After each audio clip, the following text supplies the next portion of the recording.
Let's talk about dissecting loyalty, which is one of the most important parts of the all training and one of the most important parts where we go into the mindset. So it comes right after the cookie story, where people have gotten the question, be open to change your cookie perspective. So now this is the first moment where we're really gonna try and do that. So when we dissect loyalty, we start by asking the people a question about what they're loyal about, what they're loyal towards. And you're going to ask it like, what are you a fan of? What are the sports teams you love? What are the singers or bands that you love? So you're going to ask them for an emotional response, and they're going to give you an emotional response. So they're going to tell you, I'm a fan of Elton John, or they're going to tell you, I'm a fan of this sports club. Some people will tell you brands that they love, like Apple, and then you can ask, who are the Samsung people here? So you can ask, you can play around with that a little bit. And you're going to collect all of that, and that's going to be fine. Then you need to prepare, because most of the responses will be emotional, you need to prepare for a business deal, because you want to make the point at the end of this section that there's a business deal and that there's an emotional reward. So they're going to give you emotional. Prepare for one business example. For example, I always drive 5 miles or kilometers extra to get some some butter or something, because they give me coupons, and I like to use the coupons for my nephew to get him a present. Now, I don't like the butter. I don't like the shop where I buy the butter, but I want the coupons for my nephew. Would that also be loyalty? And they will go, and then you tell them, yes, that would also be loyalty.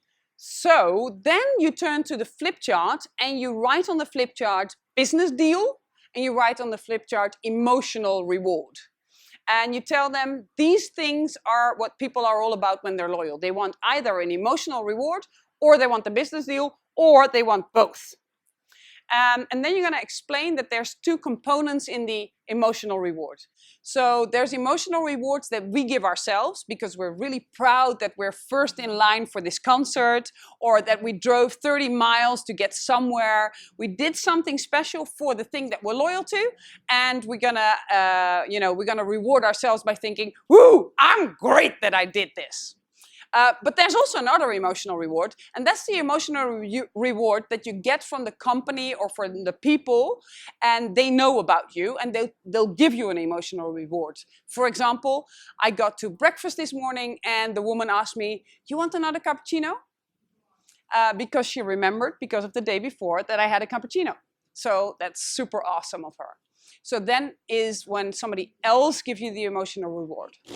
You've already asked your audience to give you examples of crazy things they have done for something or someone they're loyal to. And now you're going to frame that in a different way. So don't use this word before now, but use it at this moment. And you're going to tell them what all of the things that we are loyal to have in common is we sacrifice for them. Now, some people in the audience might go, sacrifice is a really strong word. I don't like that word. I don't want you to use that word. But we're going to use it anyway, because for our guests, they are doing sacrifices. So make sure that it's not a sacrifice that everybody sees the same sacrifice. It differs per perspective, but in the perspective of our guests, they do sacrifices for us. So you're going to ask a little bit more of the sacrifices they have made for things they're loyal to.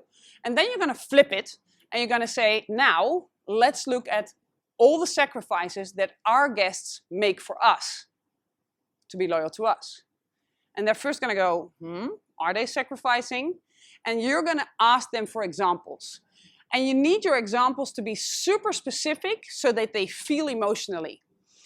So an example called, they sacrifice time is not a good example because there's no emotion attached to it.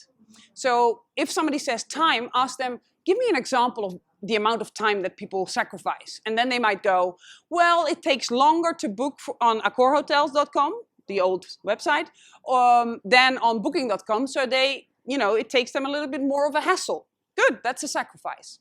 Another time sacrifice could be they stay in a hotel that is further away from their appointment, so they need to walk longer or take an Uber. So it's money and it's time to take the Uber. So you want to have them really get that in the experience of our guests, they sacrifice to be loyal. We got some great examples going, and I'm sure you've heard some of them. So one of the examples is, for example, people noticing they might not be platinum next year unless they take 2 more nights, and then they go into a hotel at the end of the year. They don't need to be there, they don't have a business appointment, but they just go to get the points to make sure they stay platinum.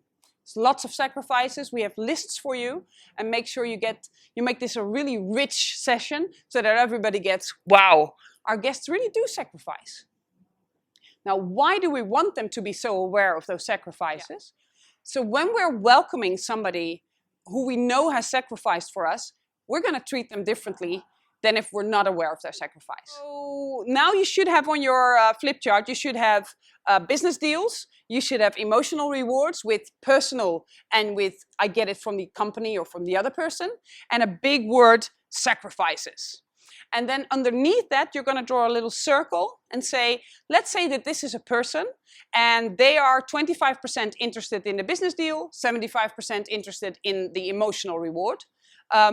Can you see that on the outside? Now, mind my words, your audience will tell you, no, you can't, because it's the right answer. But then you're going to ask them, but do we really think like that? And then you're going to point out that probably for most people, when a business person with a suit and tie enters into a hotel, we're probably going to think they're mostly after the business deal. All right, so let me get back to why dissecting loyalty is one of the most important parts.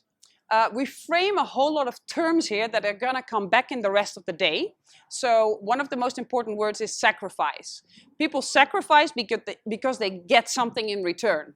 So we need to frame that inside the heads of our people. So that's why it's very important. And also to have them be aware that there's an emotional reward and there's a business reward. And when people don't get the business reward that we agreed upon, they get angry and upset. And they become, in a not nice way towards us.